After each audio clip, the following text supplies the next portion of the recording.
Hello, this is Gerald Coates again, and welcome to our video blog. This time it's about Prime Minister Boris Johnson. He has been very unwell, and interestingly, the leader of his care resource team is a committed church-going Christian.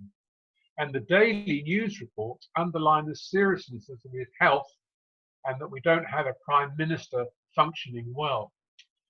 I have almost 5,000 Facebook friends, and scores have written, "Come on, Boris, we're praying for you." Even David Cameron, our former Prime Minister, was televised shouting, "Get better, Boris, the nation is praying for you." When he was appointed Prime Minister, a lot of people just laughed at Boris. They saw him as a sputtering buffoon. But that was then, and this is now. You may have seen on Prime Minister's Question Time the day Jeremy Corbyn gave up his seat as leader of the opposition. The Prime Minister was unbelievably generous to Jeremy Corbyn and thanking him for his leadership and hard work. Mr. Corbyn was clearly taken off guard and was visibly uncomfortable, if not embarrassed. And sadly, he did not return this generosity, but made it clear he aimed to make the Prime Minister's position very, very difficult. The Apostle Paul wrote about our relationship as Christians with authorities.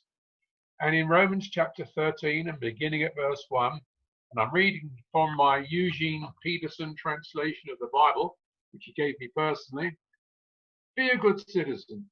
All governments are under God. Insofar as there is peace and order, it is God's order. So live responsibly as a citizen. If you're irresponsible to the state, then you're irresponsible with God, and God will hold you responsible. Duly constituted authorities are only a threat if you're trying to get by with something you shouldn't be doing. Decent citizens should have nothing to fear. Do you want to be on good terms with the government? Be a responsible citizen, and you'll get on just fine. The government working to your advantage. But if you're breaking the rules right and left, watch out. The police are not there to be admired for their uniforms. God also has an interest in keeping order, and he uses them to do it.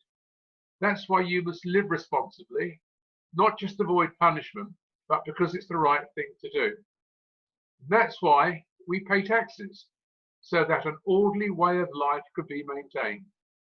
Fulfill your obligations as citizens, pay your taxes, pay your bills, and respect your leaders." And remember, this government that Paul's writing about, they actually crucified Christ. Elsewhere, Peter, who denied Christ, wrote a few words about leadership as well. He wrote in his first letter, "You who are servants, be good servants to your masters, not just to good masters, but also bad ones. What counts is that you put up with it for God's sake, and when you're treated badly for no good reason. There's no particular virtue in accepting punishment that you well deserve. But if you're treated badly for good behavior and continue in spite of it to be a good servant, that's what counts with God.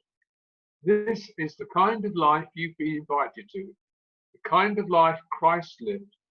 He suffered everything that came his way so that you would know that it could be done and also know how to do it.